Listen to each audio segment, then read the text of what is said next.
Olá, boa tarde a todos e todas. Sejam muito bem-vindos e bem-vindas a mais esse painel do 5º Simpósio Crianças e Adolescentes na Internet. E nessa próxima hora, nós iremos nos debruçar sobre o tema Como proteger dados pessoais de crianças e adolescentes nas escolas, limites, ações e responsabilidades. Eu me chamo André Ramiro, eu sou diretor do Instituto de Pesquisa em Direito e Tecnologia do Recife, IPREC, e aproveito para agradecer, em nome do IPREC, pelo convite para moderar esse painel, que, na nossa opinião, é da maior importância. E, bom, alguns avisos iniciais, muito brevemente, antes da gente entrar no tema específico. Essa mesa ela terá uma duração de 1 hora, ou seja, ela vai até as 4h30, e dentro dessa hora nós teremos um limite de 15 minutos para cada expositor e expositora, tá certo? O que nos dará cerca de 10 minutos no final para endereçar algumas perguntas, colocações e colaborações do público para a mesa. Então, o público pode mandá-las diretamente na área de comentários no YouTube, o que nós iremos coletar e repassar para os painelistas. Mas, bom, o uso da internet pelos jovens é um dos temas mais prementes que orbitam os desafios educativos dessa geração, assim como a elaboração de políticas públicas e a governança sobre a implementação e desenvolvimento tecnológico. E me parece que o uso de tecnologias para a educação, especialmente enquanto prática pedagógica das escolas, sobretudo aquelas provenientes de grandes plataformas globais, parece ser dos temas mais delicados, já que a gente está falando muitas vezes de dados pessoais sensíveis e de titulares de dados cuja proteção está sob tutela de uma rede de responsáveis, como pais, mesmo professores e até mesmo do próprio Estado. Então, por isso mesmo, me parece que endereçar essas questões é uma missão de abordagem fundamentalmente multissetorial e o que pede pela participação ativa e muito propositiva de formuladores de políticas públicas, de agentes da administração pública, de pesquisadores do setor privado e da sociedade civil. Mas, bom, dito isso, e finalmente, para nos guiar por esses temas, a gente vai contar nesse painel com Elora Fernandes, que é doutoranda em Direito Civil pela Universidade do Estado do Rio de Janeiro. Ela possui mestrado em Direito e Inovação e graduação em Direito pela Universidade Federal de Juiz de Fora.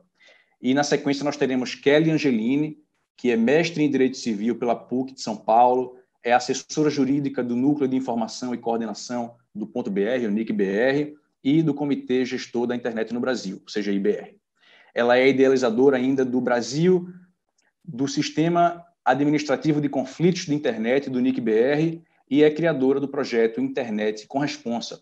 E, para finalizar, a gente vai contar com Rafael Zanata, que é diretor da Associação Data Privacy Brasil de Pesquisa, doutorando pelo Instituto de Energia e Ambiente da Universidade de São Paulo, mestre em Direito e Economia Política pela Universidade de Turim e mestre em Direito pela Universidade de São Paulo, onde foi coordenador do Núcleo de Direito, Internet e Sociedade.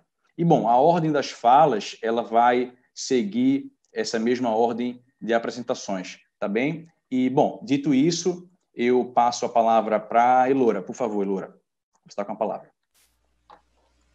Boa tarde a todas e todos. É um prazer imenso estar aqui nesse espaço do NIC-BR.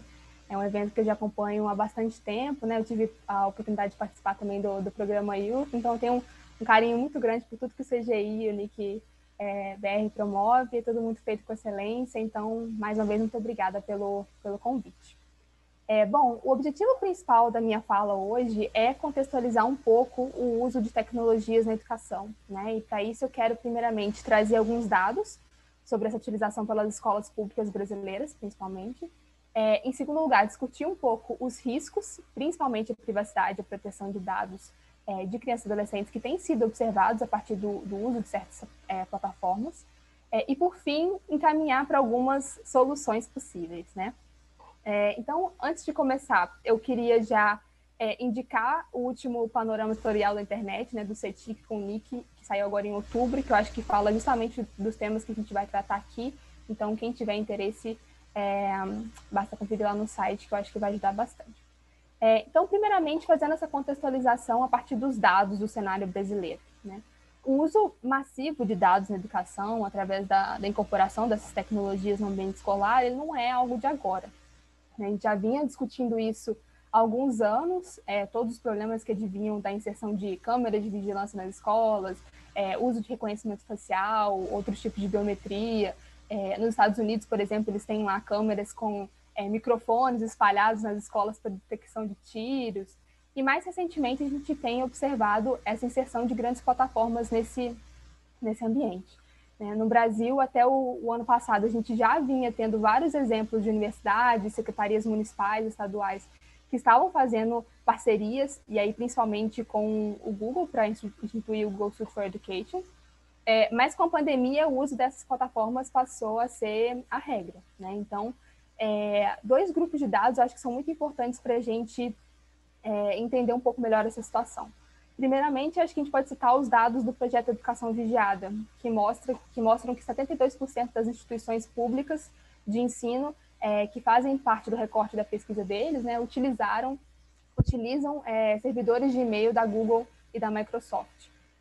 Outro exemplo de dados muito importante foi coletado pela Iniciativa Educação Aberta, junto com o Instituto Alana e com o Intervoz, né, que fizeram um levantamento sobre o uso dessas tecnologias nos estados e capitais brasileiros a partir da pandemia de Covid-19. Né? Eu pude fazer um pequeno texto para esse levantamento, que foi publicado no relatório Educação, Dados e Plataformas, que também está disponível gratuitamente no site da iniciativa Educação Vigiada. Né? Esse relatório foi que divulgou uma pesquisa da Stephanie Lima sobre os termos de uso do Google Suite for Education e do Microsoft 365. Mas nesse levantamento que eu estava falando, né, verificou-se que as plataformas mais utilizadas hoje são o Google Suite for Education, o Microsoft 365 e o Mano. Para quem não conhece, o Mano é aquele da empresa IPTV, que é a mesma que desenvolveu o aplicativo da TV Bolsonaro, né? Em algumas cidades, inclusive, adotaram esse aplicativo educacional em que a TV Bolsonaro já vinha incluída no próprio aplicativo, então a gente já percebe o quão complicado é a utilização desse aplicativo. E hoje, na área de educação, pelo menos nos trabalhos que eu tenho lido, há uma euforia muito grande com relação a essas tecnologias. Né? Todos os dados que saem do contexto educacional, e aqui a gente pode pensar em velocidade de leitura, desempenho em cada uma das matérias, integração com os colegas, capacidade de trabalhar em equipe, capacidade de atenção, né? E a gente for pensar numa economia da atenção, esse dado vai ser de muito valor. Mas, enfim, todos esses dados, eles, além de servirem para melhorar políticas públicas na área da educação, e a gente pode pensar, por exemplo, no uso de tecnologias para evitar que jovens permaneçam fora da escola, para manter pais responsáveis informados desse desempenho escolar do aluno, para manter um acompanhamento das metas estabelecidas pelo Plano Nacional de Educação. Então, além dessa utilização para políticas públicas, eles vão poder ser utilizados também para melhorar o desempenho dos alunos e alunas, e principalmente personalizar o ensino, né? E isso, claro, tem o seu valor, e aí que mora toda essa magia do uso de tecnologias nesse meio, mas isso também é algo que é polêmico, né? E tem sido bastante criticado. Então, a pergunta que se costuma fazer é, será que esse ensino de feed, né, que eu costumo chamar, em que o estudante ele recebe aquilo que está mais alinhado aos seus interesses, que está melhor adaptado a ele, esse é o tipo de ensino que nós, como sociedade, queremos, né, e está alinhado ao melhor interesse da criança, né? Isso pode, por exemplo, fazer maravilhas quando a gente pensa em inclusão de pessoas com deficiência, por exemplo, mas certamente não é algo pacífico, e aí os experts da educação, da psicologia, vão ainda ter que se debruçar sobre isso e ajudar a gente, né? Então, passando para os riscos, né, mais propriamente, da forma como têm sido utilizadas hoje, as consequências para a vida das crianças e dos adolescentes é bastante grave. Então, uma primeira coisa que eu acho que a gente pode citar é discutir as próprias finalidades para as quais esses dados estão sendo tratados. Então, nos termos do Google Suite for Education, por exemplo, a Google ela diz a todo instante que ela não é proprietária dos dados, né? Em relação ao GDPR, por exemplo, eles se colocam como operadores de dados, né, sendo na escola o controlador, como se as escolas tivessem aí uma grande ingerência em relação à forma como esses dados são tratados, né? E a questão toda é que a discussão sobre propriedade dos dados aqui, ela não tem tanta relevância quanto ela parece ter, né? Ela tenta utilizar essa narrativa, né, que as escolas elas têm o controle desses dados, mas as finalidades para as quais os dados podem ser tratados enquanto eles estão nas mãos dessas empresas é o que mais importa. Então, eles são explícitos em dizer, por exemplo, que eles utilizam os dados para aprimorar os seus próprios serviços, e aí de forma bastante ampla, inclusive, acredito, ferindo o princípio da finalidade. Então, por exemplo, se ela tem um serviço, um site de empregos, será que ela vai utilizar os dados escolares das crianças para aprimorar esse serviço? Né? Será que ela está utilizando aí os estudantes como cobaias mesmo, né, para aprimorar a sua inteligência artificial e depois, eventualmente, vender esses algoritmos para os governos, né, para substituírem testes como o do Enem? Né? Outra questão que ela afirma, por exemplo, a todo instante, é que ela também compartilha com parceiros comerciais esses dados, né? Então, quem são esses parceiros?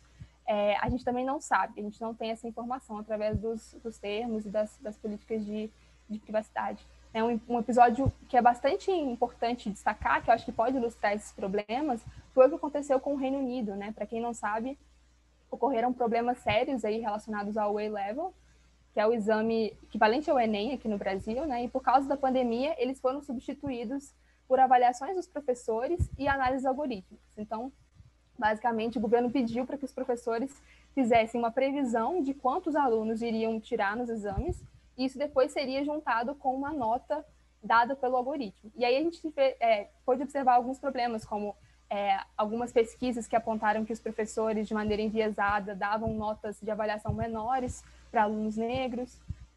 Outra questão foi que, com as previsões dos professores, que foram publicadas antes das notas dos algoritmos, vários alunos tentaram as universidades com a nota, conseguiram, e aí depois que saiu a nota por parte do programa, eles perderam a vaga, né?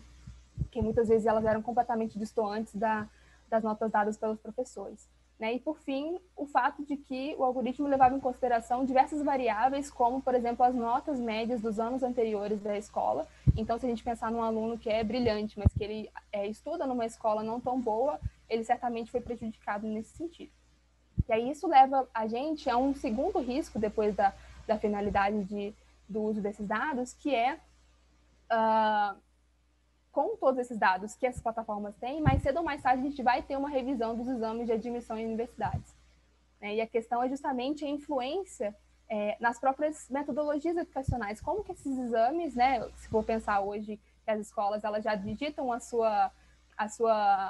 seus métodos educacionais muitas vezes para o Enem, para o vestibular, né, a gente vai começar a modificar nossas metodologias para como esses estudantes vão ser avaliados pelos algoritmos, né? E aí o pessoal da educação vai saber dizer muito melhor do que eu, mas a gente tem visto várias pesquisas sobre como esses aplicativos privilegiam uma educação mais quantitativa, baseada numa certa eficiência, né, nos números, e a educação definitivamente não se resume a isso. Uma terceira questão é o uso dos dados para direcionamento de publicidade, né, em alguns serviços dessas plataformas, sendo que a gente sabe que o direcionamento de publicidade para crianças é considerado abusivo dentro do nosso ordenamento. E, por fim, o próprio fato de que essas plataformas são utilizadas claramente para fidelizar consumidores, né, desde cedo. Então, a escola, se a gente for pensar, é uma instituição pela qual a pessoa passa talvez mais tempo da sua vida. Então, ter a oportunidade de fazer com que crianças se encantem ali pelas plataformas é garantir, com certeza, os consumidores do futuro. Então, juntando esses pontos, né, que são apenas talvez os que chamam mais atenção, fica bastante claro para mim que esse tratamento está longe de respeitar o melhor interesse e a prioridade absoluta dos direitos das crianças, né? Então, só aí a gente tem muito a se preocupar e muito a pensar na questão do compliance com a LGPD, que a Kelly vai falar daqui a pouco. Mas, além disso, eu acho que a gente tem que perceber que a estratégia dessas plataformas ela é muito maior, né? A gente também tem aqui um problema de soberania tecnológica, uma vez que esse serviço ele é vendido como gratuito, né, em um país em que a educação já é bastante sucateada, os poucos recursos que a gente tem para a manutenção das tecnologias locais, que são adaptadas aos nossos contextos específicos, eles vão sendo passados para outros setores. Então, acaba sendo um ciclo vicioso, né? E eu acho que é aí que entra a discussão toda do capitalismo de vigilância, do próprio colonialismo de dados, né? Se a gente for pensar ao longo de toda a história humana, quem deteve conhecimento científico e tecnológico é quem deteve o poder. Então, um exemplo básico, né? Quando os europeus chegaram na América, o fato de eles deterem conhecimento sobre armas de fogo, por exemplo, fez com que os indígenas fossem dominados e eles se apropriassem de todos os recursos naturais das colônias. Então, eu acho que a mesma coisa, ou algo muito parecido, está acontecendo agora, só que através das TIC. Né? Então, imaginem um contexto global, né, de divisão internacional do trabalho, as plataformas elas terem esses dados de crianças e adolescentes do mundo todo, né, acerca de como é o desempenho escolar dela, qual é o nível de atenção que essas crianças têm em cada país. Né? Em contexto universitário, elas estão tendo acesso a pesquisas, a patentes, a trabalhos científicos. Se a gente for olhar os termos de uso, geralmente elas permitem que elas criem trabalhos derivados do que está nas suas nuvens. Então, olha o poder que isso gera, né? O que está sendo explorado agora são os dados, né? São as nossas crianças. Então, só para a gente terminar pensando mais proativamente e positivamente, para não ficar nesse clima pesado, as soluções, para mim, eu acho que estão nos recursos educacionais abertos, né?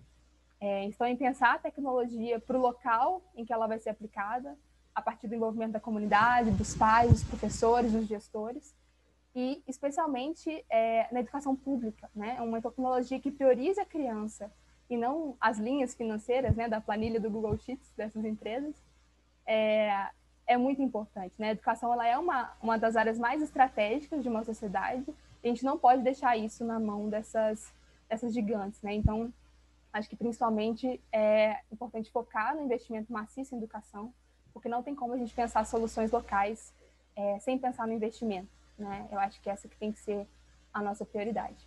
Eu finalizo por aqui e fico aberta para perguntas. Obrigada. Opa, Elora, muito obrigado pela apresentação.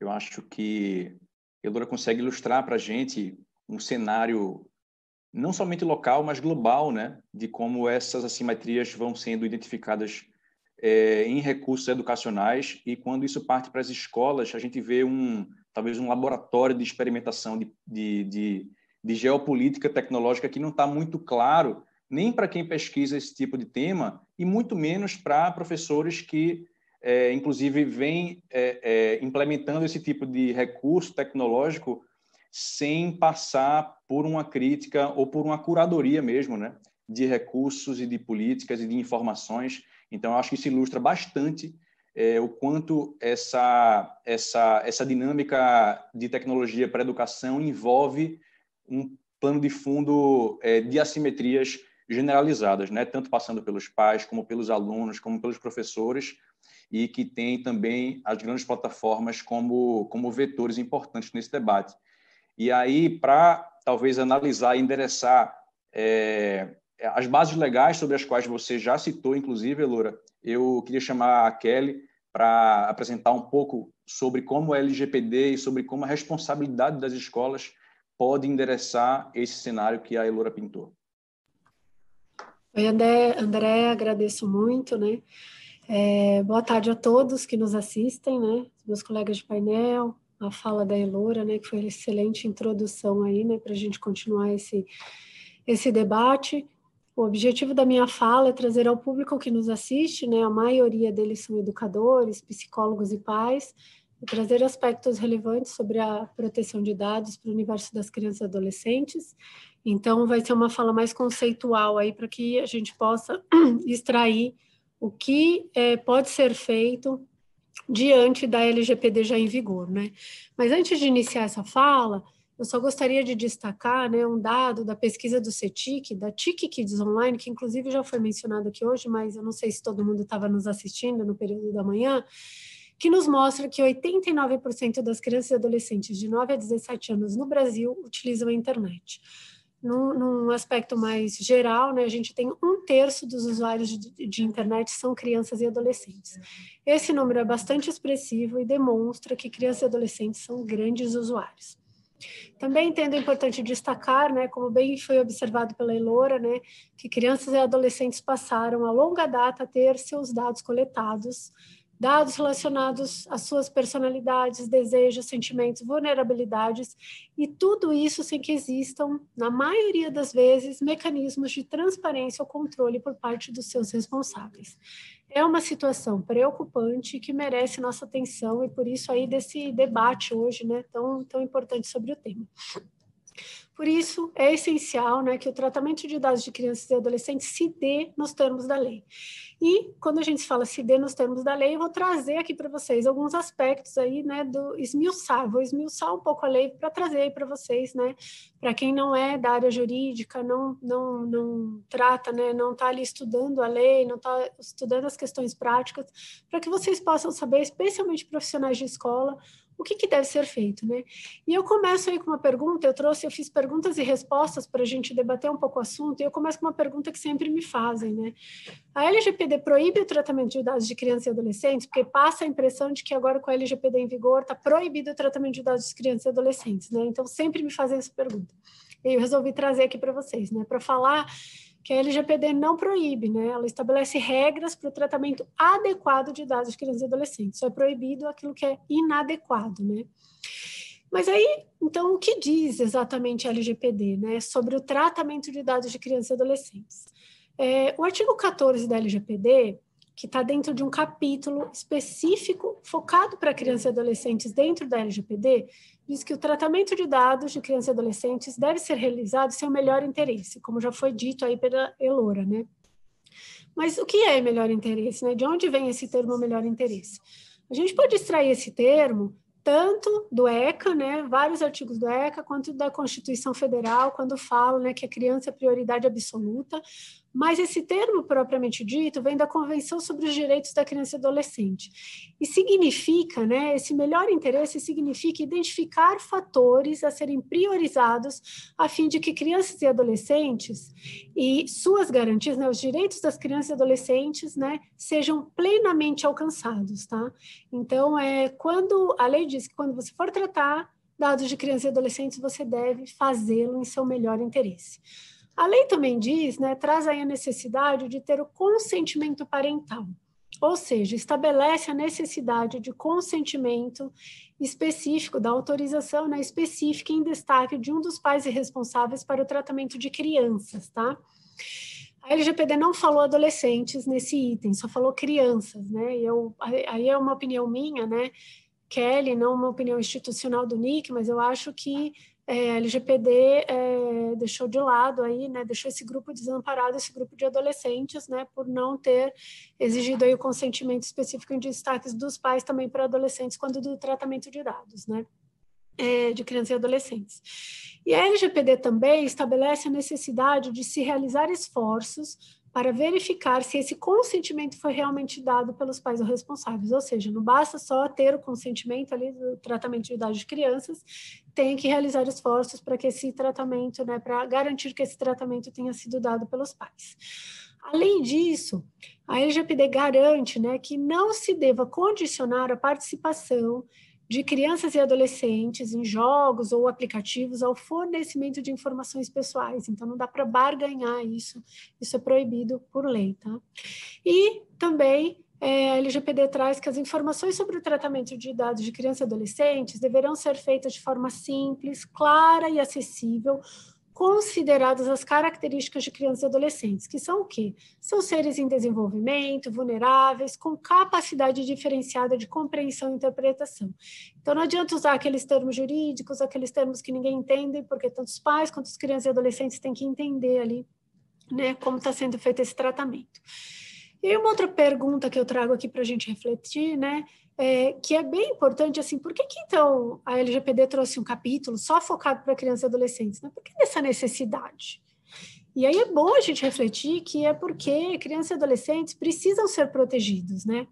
Eles são seres vulneráveis, estão em estágio de desenvolvimento motor, cognitivo, psíquico, Ou seja, estão em fase de desenvolvimento para, no futuro, adquirir uma maturidade, noções de riscos e perigos e poder efetivamente exercer uma autonomia em relação aos seus dados e informações em gerais, né? Porque é fato que crianças e adolescentes têm maior dificuldade para identificar quando estão sendo vítimas de práticas abusivas. Eles não sabem, eles não conseguem prever, eles não conseguem verificar que estão sendo vítimas de práticas abusivas. Como, por exemplo, né, trocar seus dados pessoais por uma determinada funcionalidade no jogo. Eles não sabem que isso é ruim, eles não sabem que esses dados podem ser utilizados negativamente, né, para o seu prejuízo, eles não conseguem antever os impactos de um eventual uso indevido de dados. Por isso é louvável a LGPD ter trazido ali, ter focado um capítulo só para crianças e adolescentes, né? Além disso, outra pergunta que eu trago aqui, né? Por que as escolas devem estar em conformidade com a LGPD? As escolas já têm tantas atribuições, né? A lei entrou em vigor esse ano, mas por que essas escolas têm que estar em conformidade com a LGPD? E aí, a lei, eu acho que é da obrigação, né, da escola zelar pela proteção, né, das crianças e adolescentes, como sempre o faz. A gente tem 2 fundamentos legais que são extremamente importantes. E antes de falar da LGPD, eu começo pelo artigo 227 da Constituição Federal, que estabelece como dever, não só da família, mas de toda a sociedade, de assegurar os direitos de crianças e adolescentes. Então, sendo a proteção de dados, que está ali prevista na LGPD, proteção de dados de crianças e adolescentes, um direito dessas crianças e adolescentes, cabe à escola também assegurar esse direito com base no que diz a própria Constituição Federal, que é um dever de todos, né? Mas além da Constituição Federal, né, nós tivemos esse ano aí a entrada em vigor da LGPD. E a LGPD tem como objetivo proteger os direitos fundamentais de liberdade, de privacidade, e estabelecer que toda aquela pessoa natural ou jurídica que realiza o tratamento de dados pessoais deve seguir os ditames da lei. Isso inclui, obviamente, as escolas, especialmente se considerarmos que as escolas possuem muitas informações e dados de crianças e adolescentes que vão muito além de nome, endereço, nome dos pais. Eles têm histórico escolar, conduta e comportamento, contextos de vida, desafios, né, que crianças e adolescentes ou a própria família podem estar enfrentando, dados relacionados à saúde ou a necessidades especiais, que se expostos, né, esses dados que eu mencionei para vocês poderiam causar impactos muito negativos para essas crianças e adolescentes. Então, eu faço aqui um alerta, porque as escolas que não estiverem em conformidade com a lei estarão colocando esses direitos dos alunos efetivamente em risco. Mas aí, depois dessa introdução que eu passei para vocês, eu quis trazer aqui uma parte prática, né? Não adianta você falar e não saber que caminho, qual que é o caminho a seguir, né? Então, o que as escolas podem fazer, né? Sejam as escolas públicas ou privadas, elas devem tratar os dados pessoais seguindo os princípios e regras da LGPD. E o que são, né, esses princípios e regras da LGPD? O que a LGPD diz? Resumidamente, as escolas devem tomar cuidado para só coletar dados necessários para as atividades que realizam. As escolas precisam fazer um levantamento dos dados e averiguar se não estão coletando dados demais.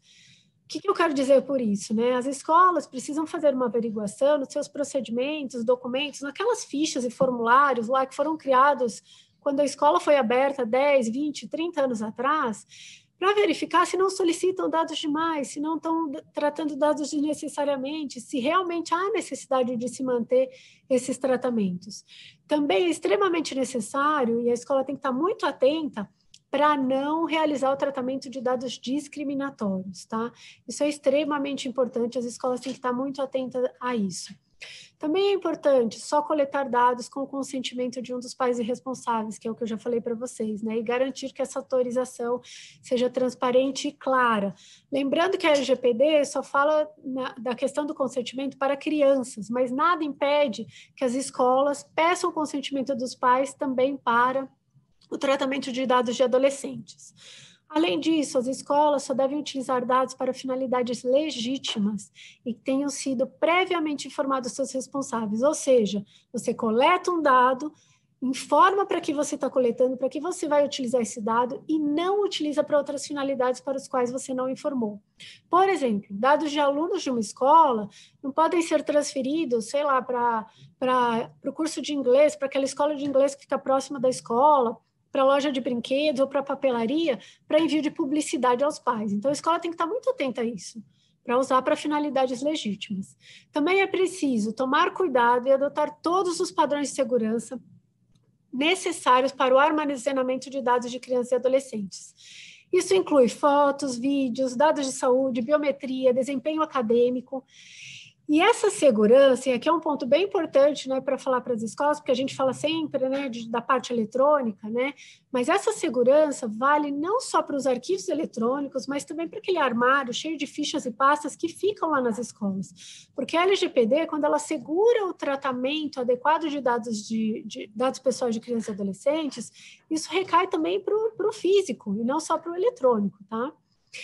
E também é necessário considerar sempre a privacidade e proteção de dados pessoais desde a concepção de qualquer tecnologia desenvolvida ou adquirida pela escola. Ou seja, a escola, quando vai adotar uma tecnologia nova, ela tem que considerar a privacidade e proteção de dados pessoais antes de ir adquirindo produtos ou serviços, né? Que é essencial também? As escolas elaborarem uma política de privacidade clara, ostensiva e facilmente acessível, que defina os tratamentos de dados e adequar os sites da escola e as suas redes sociais oficiais, tornando público e facilmente acessível essa política. Ou seja, todo mundo precisa saber o que é tratado e de que forma é tratado. Outra coisa bastante importante que muitas vezes é ignorado: contratar fornecedores de serviços e produtos que estejam em conformidade com a LGPD. Por quê? De nada adianta a escola estar em conformidade com a LGPD e seus dados e seus fornecedores e prestadores de serviços não estarem. Por exemplo, aquele aplicativo para retirada de alunos na escola, para comunicação entre pais e filhos, eles devem ser adquiridos de empresas que tratam adequadamente dados pessoais, de empresas que estejam em conformidade com a LGPD. Senão, nada adianta a escola estar em conformidade e seus prestadores de serviços não estarem. Também é importante analisar as políticas de privacidade de plataformas e jogos educativos quando a escola for utilizar, verificando quais dados são coletados dos alunos, como esses dados são utilizados antes de implementá-los. Então, a escola tem que fazer essa análise prévia antes de qualquer implementação. É claro que aqui, né, na pandemia, a gente teve aí, né, todas as escolas tiveram que se virar aí para o ambiente online, na grande maioria isso não foi analisado, mas é um alerta que eu deixo aqui que deve ser feito, tá? E aí, já caminhando para o final, né?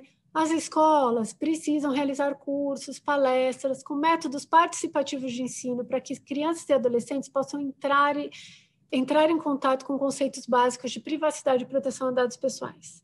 A gente precisa ensinar e estimular que essas crianças e adolescentes, desde muito cedo, saibam o que é privacidade, saibam desses direitos, saibam que as empresas precisam tratar seus dados adequadamente, que não é legal ficar fornecendo tudo para qualquer joguinho ou aplicativo que você está baixando, que você tem que pensar se aquilo que está sendo solicitado é adequado ou não. Claro que para a escola passar isso para os alunos, os educadores precisam ser capacitados previamente. E, por fim, uma recomendação que eu sempre faço, né, e que eu bato nessa tecla, mas eu quis aqui trazer para a gente terminar: as escolas precisam ali estimular, instruir e ensinar crianças e adolescentes a fazer uso ético, responsável, seguro e consciente da internet, para que eles possam utilizar a internet da melhor forma.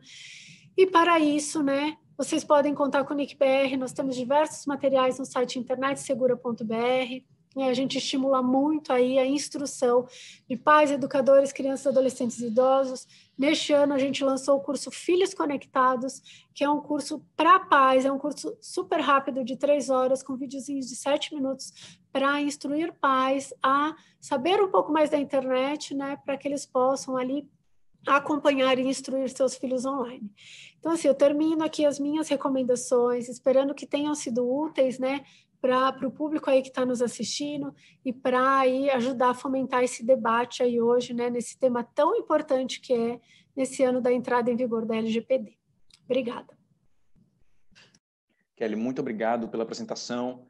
Eu acho que tua fala, ela de alguma maneira ilumina esse cenário que é bastante desafiador que a Elora trouxe e que ilustra um pouco esse papel bastante conflituoso que as escolas talvez se encontrem hoje em dia, de ficar no meio do caminho, ao mesmo tempo tendo que aproveitar recursos tecnológicos que podem ser interessantes para a educação, mas carregando responsabilidades em relação aos alunos e aos pais e aos professores, e também estando num lugar de poder exigir das empresas de tecnologia maior respeito e responsabilidade em relação ao tratamento de dados, né?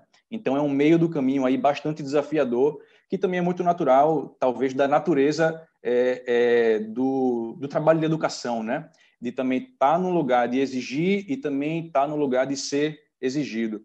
E imagino também que o Estado, ele também tem um papel de acompanhar, talvez, essas dinâmicas que envolvem as escolas, no sentido de auxiliá-las a exigir maiores responsabilidades das agências, das empresas de tecnologia, e também de acompanhá-las na implementação de políticas internas das escolas de maior respeito e observância à proteção de dados dos alunos, né?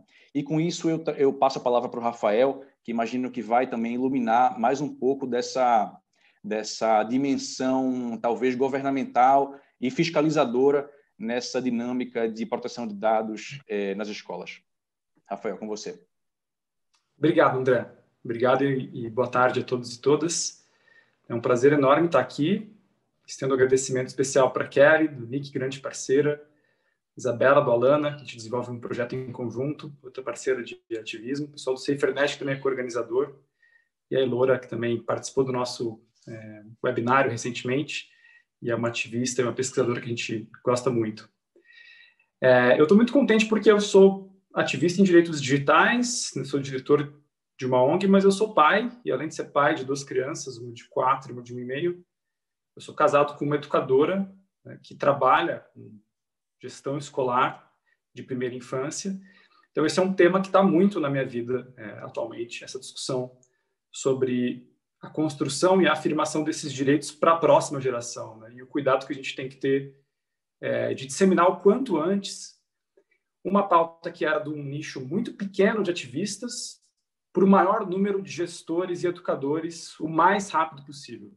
E acho que essa é um pouco da urgência e do drama que a gente está vivendo, no sentido de que a LGPD, apesar de ter sido construída por 10 anos, né, a gente está falando que a primeira consulta pública aconteceu lá em 2010, né?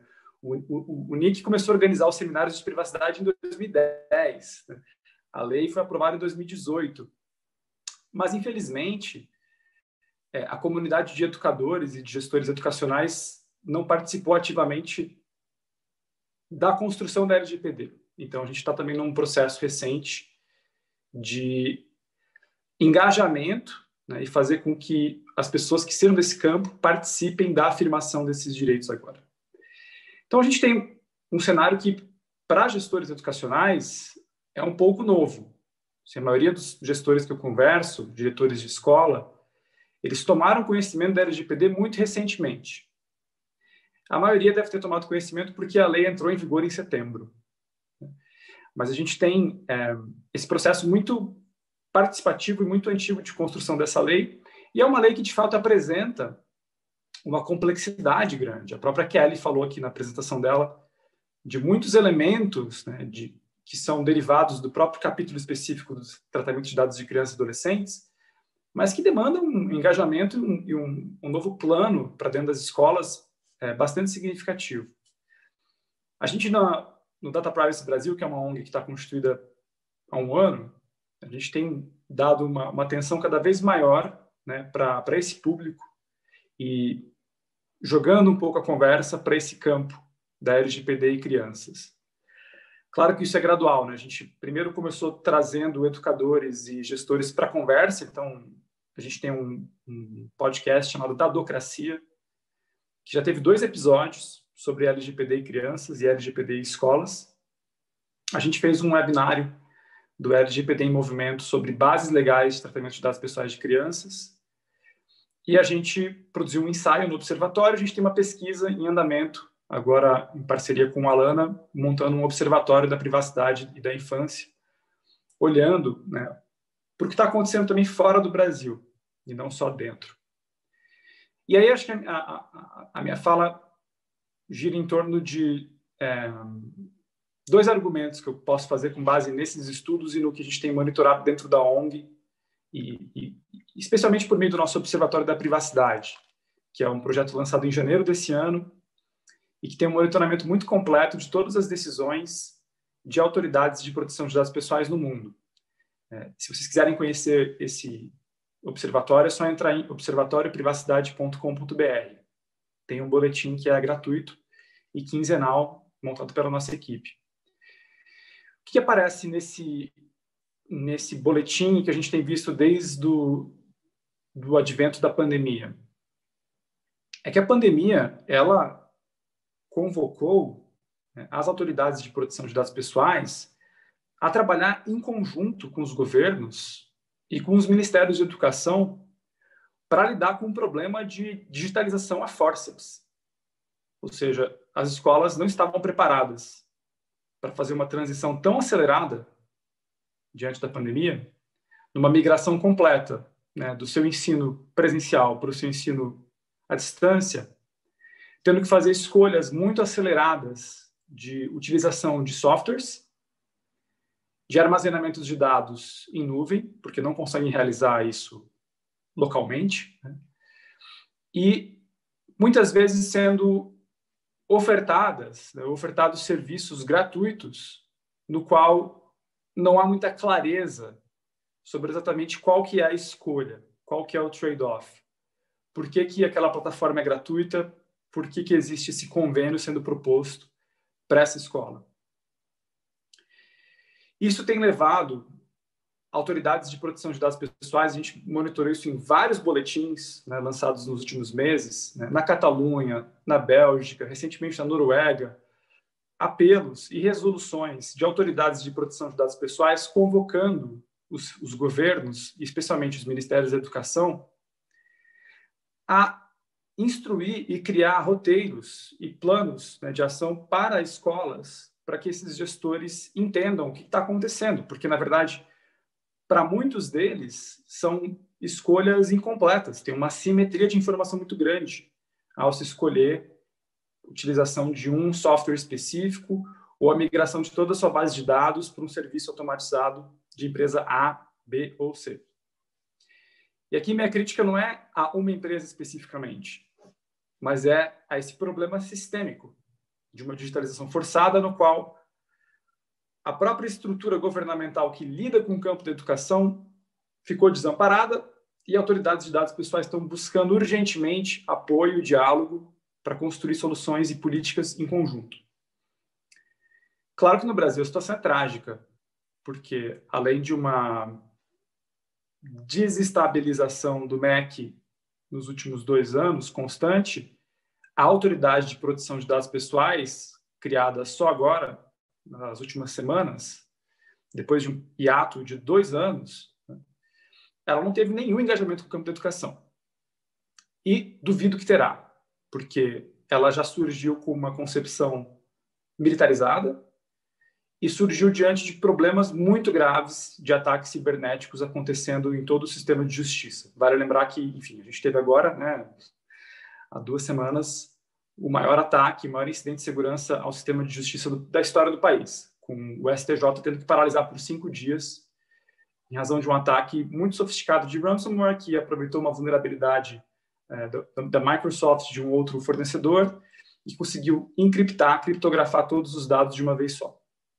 E evidentemente que a autoridade de dados já nasce olhando muito mais para esses problemas de segurança da informação e quase de cibersegurança, por assim dizer, né?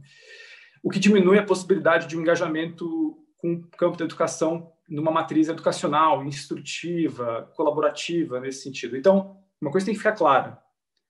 O campo educacional não tem que esperar a autoridade de dados pessoais no Brasil começar a fazer esse engajamento e começar a criar essas políticas. É preciso construir por conta própria, porque a autoridade certamente não priorizará esse setor como um campo a ser priorizado de início.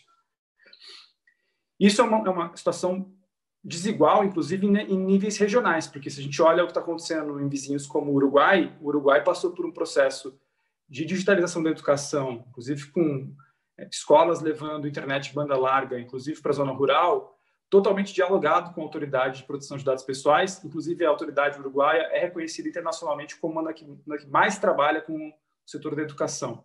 Inclusive, fazendo campanhas com professores de escola primária, fazendo gincanas e jogos interativos de como é que os professores podem ensinar para os alunos como lidar com dados.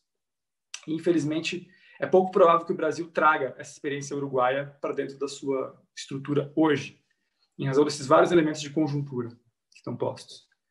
Agora, isso não significa que tem que deixar para trás ou não fazer nada. Acho que, pelo contrário, é uma possibilidade de uma autorregulação do setor e de um engajamento desse setor para criar as melhores práticas, produzir as próprias recomendações e fazer algo setorialmente organizado. A LGPD abre caminho para isso. Inclusive, propõe que associações de escolas podem se juntar e podem criar recomendações e melhores práticas específicas para todo o campo da educação. Basta uma validação da autoridade de dados. Então, a LGPD tem um desenho de corregulação muito interessante. Abre a possibilidade de que o setor não fique esperando. Ele vá, construa suas políticas, encontre os standards e os padrões mínimos e busque a aprovação, criando um sistema de corregulação. O segundo caso que eu quero chamar a atenção é a importância do caso da Zoom, que teve um acordo há poucos dias, uma semana, com a Federal Trade Commission, a FTC, que é a entidade nos Estados Unidos que faz a proteção de privacidade, porque ela tem a jurisdição para lidar com assuntos de comércio e de defesa do consumidor, e inclusive, a FTC foi quem criou o COPPA, em 98, que é o Children Online Privacy Act, ou seja, tem uma experiência muito grande de lidar com questões de privacidade para questões de consumo e também para questões de infância. E por que esse caso é muito emblemático? Foi um acordo que a Zoom fechou com a Federal Trade Commission por atos enganosos. Então, a aplicação do que eles chamam de Deceptive Acts, atos enganosos que a empresa fez para os seus consumidores e seus usuários. E quais eram esses atos enganosos? Basicamente, a Zoom, que explodiu na pandemia, né? A Zoom saiu de uma empresa que era média porte para um player global, hoje com milhões de usuários nos Estados Unidos, Índia, Brasil. É uma das maiores empresas de tecnologia operando. Vários professores fazem uso da plataforma Zoom. Foram atos enganosos porque eles prometiam criptografia ponta a ponta, quando, na verdade, não apresentavam. Eles instalavam aplicativos chamados Zoom Opener para usuários da Apple, que mesmo desinstalando o aplicativo, ele instalava de novo e coletava dados. Ele tinha falsas promessas, inclusive, de criptografia, de armazenamento seguro das informações e gravações de aulas. E tudo isso levou a um acordo histórico, no qual a Zoom se compromete a não fazer isso. E eu acho que o mais interessante desse caso é o voto de dois comissários democratas, o Chopra e a Rebecca Slaughter, que eles dizem, olha, esse não é um caso só de segurança da informação, é muito mais que isso. Não era só os dados que estavam inseguros. Foi uma violação brutal da privacidade e da proteção de dados pessoais dessas crianças e também um quebra de pacto e promessa com esses diretores. E o que esse caso mostra é justamente o problema de se negociar e de se fazer acordos ou contratos quando você não tem noção clara nem do valor dos dados, nem das formas de armazenamento desses dados. E esse é um ponto central para a nossa discussão no Brasil, né? Se os diretores e os gestores não sabem exatamente qual é o valor dos dados pessoais, ou não sabem diferenciar técnicas de criptografia que são utilizadas, ou não entendem muito bem qual a diferença do armazenamento em nuvem ou local, como é que se pode falar mesmo em um trade-off significativo, ou seja, numa escolha informada? Especialmente quando esses contratos, às vezes, são com preços negativos. Ou seja, a empresa vai lá e fala, olha, quero fazer uma parceria com você, não vou te cobrar nada, mas me permita acessar a sua base de dados inteira. Né? Então, esses são casos que são importantes e que a gente está monitorando constantemente e que eu acho que tem que fazer parte desse olhar dos profissionais que estão olhando para isso nas escolas. Então, fica o convite, né, para vocês conhecerem o trabalho do Observatório, observatorioprivacidade.com.br, e assinarem esses boletins que são gratuitos e acompanhar esses casos, porque é importante entender que a problemática da digitalização forçada e do drama que a gente está vivendo com a LGPD não é um drama exclusivamente brasileiro. Na verdade, ele é um drama global. Então, a gente tem que acompanhar também os esforços e as iniciativas de outras autoridades e de outros casos paradigmáticos mundo afora. É isso, André. E obrigado pela oportunidade de novo e parabéns pela mediação. Obrigado, Rafael. Eu acho que tu traz uma perspectiva realmente que contempla, inclusive, muito do que vem sendo endereçado já aqui pelas perguntas. Eu acho que quando tu fala de digitalização forçada, tem uma ambivalência aí, né? Tanto uma digitalização forçada a nível de tendência tecnológica, que as escolas se veem na obrigação de utilizar esses recursos para modernizar seu corpo educativo, também pela pandemia, né? Em segundo lugar.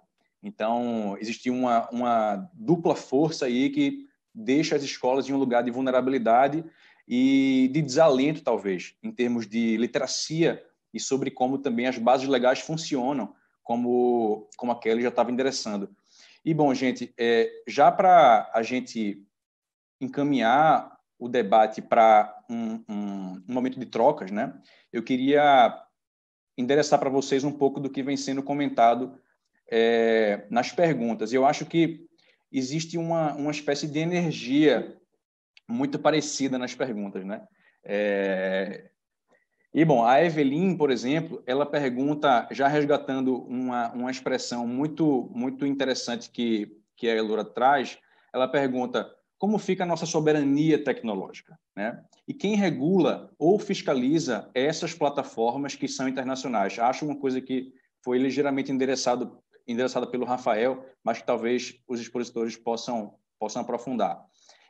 A Maria Luísa Teixeira, ela pergunta assim, Elora, seria então não recomendado que a instituição ofereça um e-mail institucional Google para os estudantes? E aí, para fechar essa primeira rodada, a Neilen, ela fala o seguinte, penso que estamos nas mãos da gigante. Então, como prever e prevenir os direitos que serão violados de crianças e adolescentes quando se usa a tecnologia? E aí, só para fechar essa primeira rodada, eu acho que tem uma pergunta que já ensaia um pouco da resposta, que é a da Suli Sampaio. Por que não se adota o uso de ambientes em que sejam produzidos em códigos abertos, né? Para qualquer um que desejar ter o direito de saber o que estão fazendo esses dados. Então, já dialoga bastante também com o que Rafael traz para a gente em relação ao Zoom. E aí, com esse pequeno bloco de perguntas, eu passo a palavra de novo para os expositores. Alguém fica à vontade para responder? Acho que eu posso começar. Ok. Bom, em relação à soberania tecnológica e regulação, né? A gente vai falando de LGPD, o artigo 3º, né, da LGPD, ele vai dizer justamente para quais situações essa lei se aplica, né? Então, se a gente for dar uma olhada lá, vocês podem ver com calma depois, se o tratamento ele vai ser realizado em território nacional, ou se o fornecimento desses bens e serviços está sendo realizado a indivíduos em território nacional, ou, por fim, se os dados tenham sido coletados em território nacional, então tem essas 3 opções, a LGPD vai se aplicar. Então, essas plataformas elas têm que obedecer e têm que estar em conformidade com a LGPD, como a Kelly já bem disse, né? Em relação a buscar outros servidores de e-mail, né? Eu acho que a principal questão aqui é aquilo que o Zanata já apontou, né? Existe uma simetria informacional muito grande e a gente acaba colocando toda a carga de decisão para os gestores, para as escolas, né? Para os pais, sendo que, como a Kelly apontou, o próprio artigo 14 da LGPD, que traz como deve ser feita a proteção dos dados de crianças, ele diz que essa proteção ela tem que ser realizada no melhor interesse. E isso tem que ser observado não só por as escolas ou pelos pais, mas também pelas empresas e pelo Estado. Então, é muito difícil a gente colocar essa carga toda de decisão nas escolas, né, e dizer, não, você tem que ir lá e buscar outros serviços. E, claro, se você tiver essa iniciativa e se você conseguir informações, então, nesse caso, eu até indico o trabalho que é feito no Educa Digital e na iniciativa Educação Aberta, né, que eles trabalham bastante com essa questão dos recursos educacionais abertos. Então, claro, quanto mais, na minha opinião, né, quanto mais informações a gente tem sobre o código dessas tecnologias, melhor, né? Então, se ele é aberto, querendo ou não, a gente vai ter mais transparência, vai ter mais concorrência em relação aqueles produtos. Então, na minha opinião, sempre é uma melhor solução, né? Mas, mais uma vez, e aí finalizo, a gente não pode colocar a carga toda nessas pessoas, justamente por causa da simetria educacional. Então, a gente tem que lutar para que essas empresas, justamente, estejam em conformidade e atuem conforme não só a LGPD, mas a Constituição Federal também, principalmente 227, né? Então, algo que eu sempre falo, que eu acho que hoje é uma iniciativa muito importante, é a que a autoridade do Reino Unido fez. Eles liberaram, teve em tramitação já há bastante tempo, mas entrou em vigor por agora, uma série de códigos de design, né, que eles determinam que as empresas elas têm que seguir se elas quiserem tratar dados de crianças e adolescentes. E aí entram as plataformas que oferecem serviços educacionais também. Então, por exemplo, elas têm que ter uma alta privacidade por padrão, geolocalização tem que estar desligada por padrão, os dados, geralmente, na maior parte das vezes, não podem ser compartilhados com terceiros, não podem utilizar técnicas que façam com que as crianças e adolescentes forneçam mais dados do que os necessários. Então, a gente tem que ter uma proatividade também por parte dessas empresas de adotar essas melhores práticas e essa proteção de direitos de maneira geral por padrão. Eu acho que a gente tem que dividir um pouco aí das responsabilidades e não colocar a carga toda nas escolas, nos gestores, nos pais, enfim, nos usuários finais, justamente porque existe essa simetria de informação.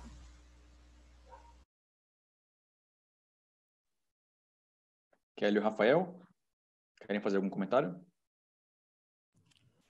Eu posso fazer um comentário aqui breve, né? Porque nosso tempo já está terminando, vou deixar um espaço aí para o Rafael também, mas não vou responder a cada pergunta, mas queria fazer assim, um comentário que indiretamente responde essas perguntas, que é o que bem a Elora colocou, que eu acho que tem que ter uma proatividade das empresas. As empresas têm que partir do princípio de que a proteção de dados, né, é um direito previsto em lei que elas têm, né, por obrigação que adotar, mas também, por outro lado, a gente tem que fazer com que seja implementada a cultura da privacidade e proteção aos dados pessoais.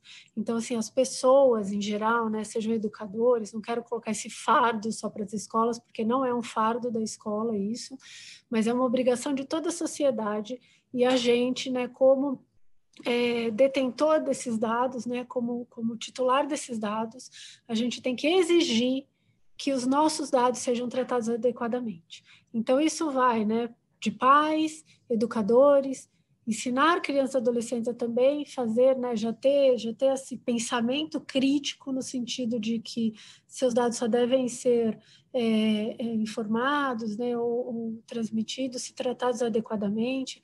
Então, a gente precisa aí criar a cultura da privacidade e proteção dos dados pessoais, porque senão realmente a gente não vai ter, né, um poder para exigir que as empresas tratem esses dados adequadamente. Então, eu queria deixar essa mensagem aí, que os pais precisam estar atentos, né, sobre o que fornecem, para quais empresas fornecem, o que estão fazendo, saber o que essas empresas estão fazendo, quando vai baixar um aplicativo, quando vai fornecer um dado dos seus filhos ou de si próprios, né, tem que exigir aí esse tratamento adequado.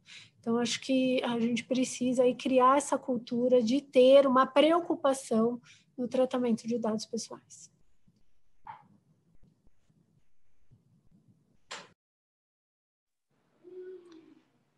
Legal, deixa eu fazer duas provocações mais especulativas, assim, e quase filosóficas sobre um pouco dos pontos que estão aqui. Tem esse livro aqui chamado Mercados Radicais, ele do Eric Posner e Glenn Weil, um jurista e economista. Eles têm um capítulo específico sobre dados como trabalho, e eles discutem esse problema do tecnofeudalismo, ou seja, a nossa produção massiva de dados para esses gigantes de tecnologia geram uma alimentação de bancos de dados e treinamento de inteligência artificial e machine learning, no qual nós nem fazemos parte disso, não tomamos conhecimento, não temos nenhum tipo de controle. E eles colocam uma provocação que no futuro talvez nós tenhamos data unions, que seriam espécies de sindicatos, ou associações entre pessoas que poderiam disputar justamente algum mecanismo ou de controle, em termos de controle de acesso ou de exclusão, ou até mesmo controles relacionados, gestão ou governança relacionada a uma redistribuição ou até uma compensação por esses valores.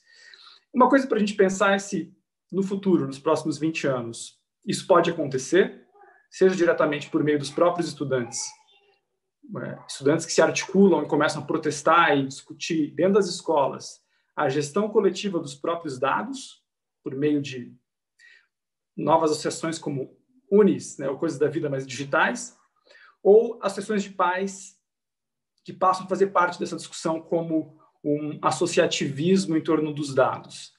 Essa é uma discussão muito interessante para o futuro, né? Acho que vai falar um pouco sobre essa ideia de exaustão do paradigma individual de controle e a possibilidade de novas formas coletivas de controle sobre os dados. A segunda provocação que eu faria é que tem um outro livro também que é excelente, chamado Unpopular Privacy, da filósofa Anita Allen. Ela é uma especialista em filosofia da privacidade há décadas e escreve sobre crianças também. E o argumento dela é que a intervenção estatal, especialmente com relação às crianças, é um tipo de paternalismo legítimo em razão das ideias de dignidade e prudência, em razão dessa tutela para evitar as discriminações e efeitos completamente adversos ou incontroláveis para essas crianças, até numa perspectiva intergeracional ou futura. E o argumento dela é que a gente tende a fortalecer ou ter mais camadas de intervenção legislativa em razão desses valores. E eu acho que isso me faz pensar que, assim como a gente tem uma ideia cada vez mais aceita de uma intervenção em razão, por exemplo, da dieta que você pode ter nas escolas, né? Proibição de certos tipos de alimentos gordurosos, priorização de certos tipos de alimentos saudáveis, é provável que exista alguma intervenção também para a dieta digital nas escolas, com algum tipo de intervenção para que certos tipos de aplicação não sejam usados, ou nem mesmo que a escola não possa usar certos tipos de softwares que sejam muito invasivos da perspectiva de privacidade ou que não ofereçam, de fato, uma orientação ao melhor interesse das crianças. Isso vai gerar, inclusive, uma disputa federativa, talvez no Brasil, quando você começar a ter legislações desse porte que são estaduais ou que são municipais, como acontece no caso de comida orgânica em escolas. Isso vai gerar um debate de jurisdição muito interessante, mas acho que também é uma provocação sobre essa ideia de tendências futuras para a gente pensar. São duas coisas muito especulativas, mas que eu não queria deixar de provocar, porque são argumentos muito sérios de teoria, de livros hoje que discutem o assunto e que estão, de certo modo, relacionados aqui. A última provocação é que a ideia, por exemplo, surgiu no Brasil um debate sobre criar uma plataforma estatal por ensino à distância, em sobreposição às já escolhidas em nível estadual ou essas parcerias com empresas. Eu acho essa ideia ruim da perspectiva de segurança da informação, porque assim como a gente tem problemas de dados centralizados que se tornam passíveis de ataque, como ataque ransomware, como aconteceu no STJ, ou mesmo o atraso no TSE, que foi, o Barroso alegou que foi um problema também de não terem feito a contabilização nos TREs estaduais e terem feito a contabilização central. Quanto mais se centraliza, né, como diz o Diego Aranha, menos se possibilita redundância e confiabilidade dessas informações e, de certo modo, aumenta os problemas de segurança da informação. Então, me parece que, ao mesmo tempo que pode parecer interessante, vamos ter uma plataforma estatal, soberana, para o EAD, imagine quais seriam os efeitos de ataques direcionados para justamente paralisar essa plataforma e o impacto em escala nacional. Então, acho que isso também é uma coisa muito séria a se ponderar. Opa, muito obrigado, Rafael. Gente, e com isso eu queria repassar para vocês só mais um pequeno bloco de colocações e peço para que vocês, na medida em que enderecem essas questões, também façam suas colocações finais para a gente se encaminhar para o final do painel, tá bem? E, bom, a Ana Laura pergunta o seguinte: fiz um projeto com utilização de vídeo. Eu gostaria de saber se, em vídeo, se a criança estiver com a família, é necessário o termo de uso de imagem? O que me parece uma pergunta mais específica, e eu queria encerrar com uma pergunta mais geral, que parece ser muito adequada para a gente também fechar com chave de ouro esse debate, que é uma pergunta do Guilherme. Bom, afinal de contas, como é que o tratamento de dados pode ser um risco para as crianças? Talvez seja uma pergunta mais elementar e que vai também do lugar de fala de cada expositor. E aí, com isso, eu passo a palavra para vocês.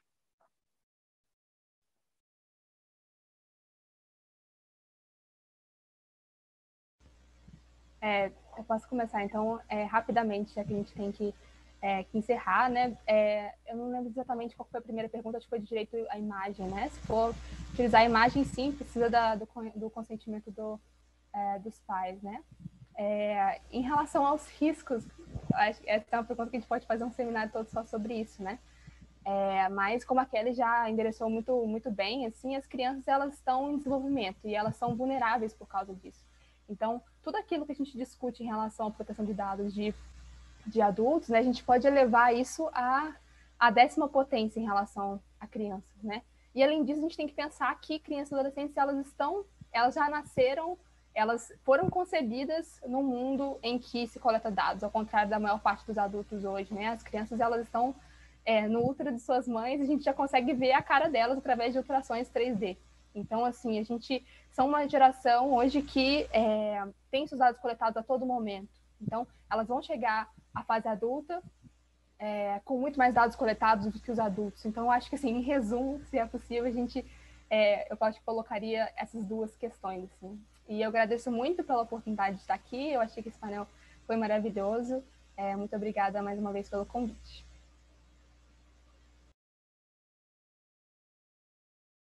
Obrigado, Elora. Kelly, você quer endereçar?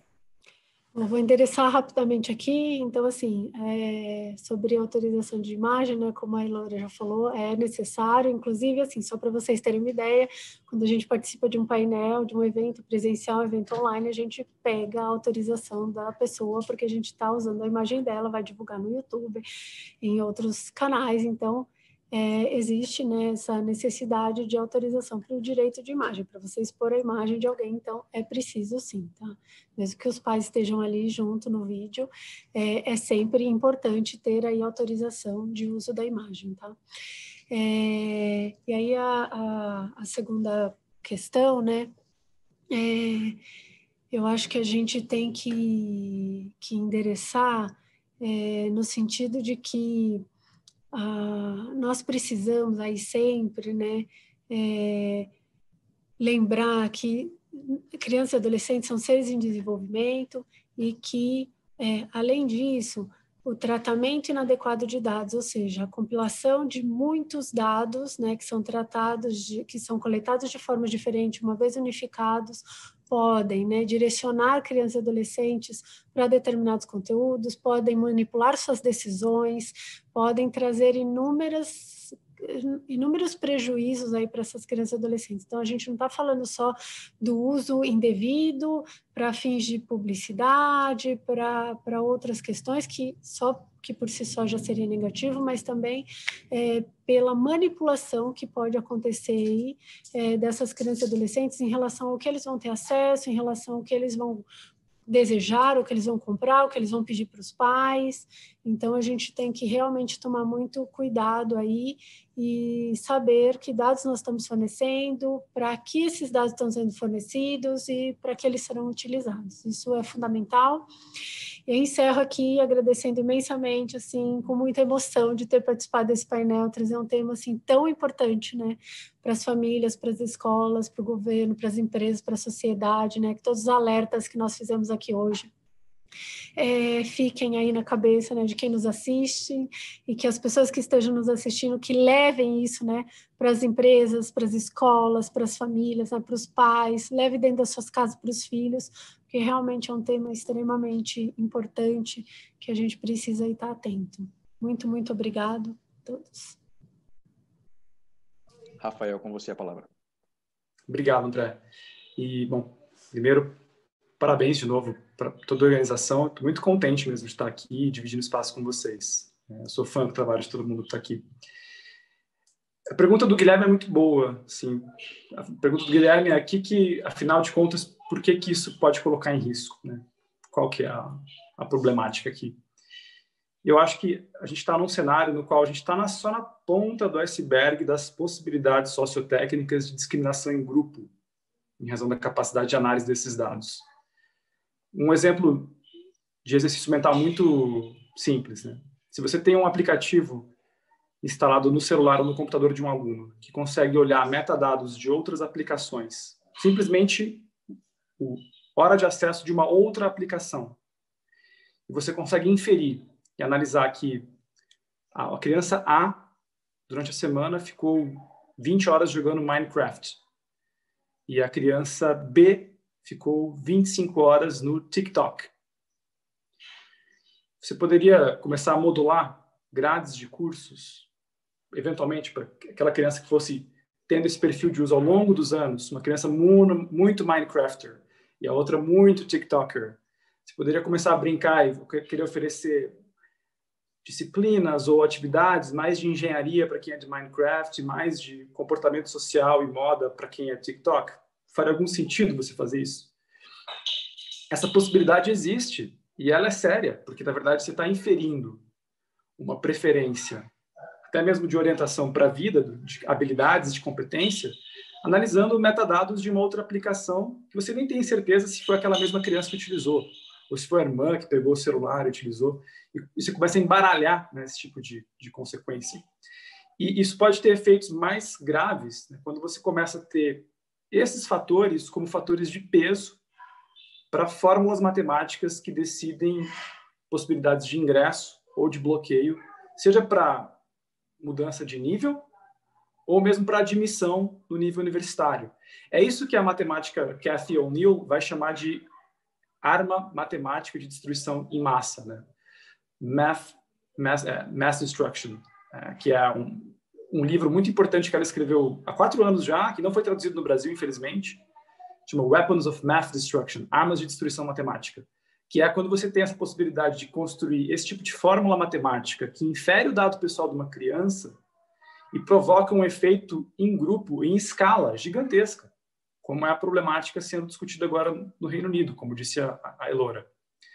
Então, a gente está no começo desse processo, né? E isso é bom a gente ter ciência e consciência de conseguir colocar as pedras e impedir esses efeitos discriminatórios desde já. Então, acho que o impacto também é muito mais em grupo do que necessariamente mirar exclusivamente uma criança ou danos individuais. Essa é a grande dificuldade de a gente enxergar o que pode acontecer com dados pessoais de crianças no futuro. Então, esse é o meu wake-up call, assim, meu alerta de conscientização para todo mundo nesses anos vindouros. Obrigado, André. Maravilha, Rafael. Bom, gente, eu também compartilho da alegria de estar aqui participando da mesa. Foi uma honra. Eu acho que com isso a gente cria um material que vai ficar disponível, né, e pode servir de consulta para as mais diversas representações. E, bom, repisando que foi muito, muito rico. E com isso eu dou fim a esse painel e já passo a bola para a próxima moderação. Convido ao público que fiquem atentos que o próximo painel já vai começar, ok? Boa tarde.